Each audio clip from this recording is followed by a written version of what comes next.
కోలాటం పాటలు వచ్చా మీకు? ఇక కోలాటం పాటలు కూడా వచ్చి కోలాటం కూడా వేసినాం, 12 కొప్పులు వేసినాం, కానీ అవి జ్ఞాపకం లేవు.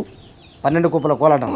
12 కొప్పుల దాకా జడ వేసేది, జడ ఇప్పేది, అది వేసిన పాటలు ఒకటి జ్ఞాపకం లేవు. ఇక కొడుకులు చనిపోయిన ఎట్లా ఏమైంది మీ కొడుకులు? ఎంతమంది పిల్లలు మీకు? నాకు 3 కొడుకులు, 1 బిడ్డ. 3 కొడుకులు అయితే ఒక 20-25 ఏళ్ళ క్రితం పెద్ద అయిన తర్వాత ఆయన మెదడుబాబు జబ్బు వచ్చి 5వ తరగతి చదివేటప్పుడు చనిపోయిండు. సరే, ఆయన చనిపోయిన తర్వాత వీళ్ళిద్దరు పిల్లలు వీళ్ళు ఉన్నారు, 2 ఉన్నారు. ఒక ఆయన పోయిండు, లేక 2 కొడుకులు ఉన్నారులే అనుకున్నా.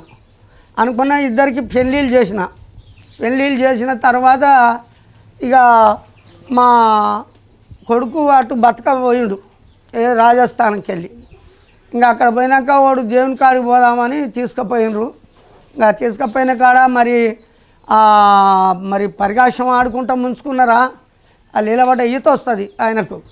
మరి ఇక పరికాశం ఆడుకుంటా ముంచుకున్నారా, లేకపోతే ముంచాలని ముంచి చంపినరా. ఒక కొడుకు అక్కడ రాజస్థాన్లో చనిపోతే ఇక ఇక్కడికి తీసుకొచ్చుకొని దానం చేసుకున్నాం. ఇక పెద్ద కొడుకు కూడా ఆయన తిరిగిండు కొన్నాళ్ళు పార్టీలో, రాష్ట్ర కమిటీ కొరియర్ పని గుట్టే చేసేది. ఇంకా తర్వాత ఈయనకు డాక్టర్లు పరిచయం అయినరు హైదరాబాద్లో. ఇంకా కాళ్ళు ఇరిగిన వాళ్ళని, చేతులు ఇరిగితే ఏదైనా పచ్చవాతాలు వచ్చి నరాలు, ఒక డాక్టర్ ఉండు. ఈయనకు నమ్మకము ఆ డాక్టరు, ఈయనకు నమ్మకం. ఇక పిల్లగాళ్ళు మా ఊళ్ళో గ్రామంలో పిల్లగాళ్ళే కాలు చేతులు వచ్చినట్టు ఉన్నాయి అంటే, ఇట్లా పోతానంటే అరే కరోనా ఉందిరా అన్న, 2 పోయినరు, మళ్ళీ నువ్వు ఒక్కరు ఉన్నావు, నువ్వు కరోనా ఉంది వద్దు కొడుక అంటే, నాన్న ఊరికే బతిలాడుతుండ్రే అన్నాడు. ఇక పుట్టుక కూడా ఉంది అంటే, ఇక నాకు చెప్పకుండానే పోయాడు. ఆ కరోనా ఎట్ట తగిలిందో, కరోనా వచ్చింది. ఆ కరోనాలో హార్ట్ అటాక్ వచ్చింది.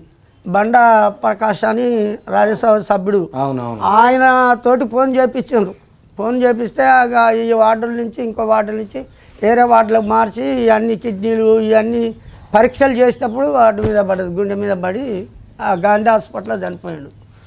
ఇంకా 3 కొడుకులు చనిపోయినారు. మొట్టమొదలు అల్లుడు చనిపోయాడు. అల్లుడు చదువు పంతులుగా ఉండే, ఆయనకు హార్ట్ అటాక్ వచ్చి చనిపోయాడు. ఆయనకు 2 బిడ్డలు, 1 కొడుకు.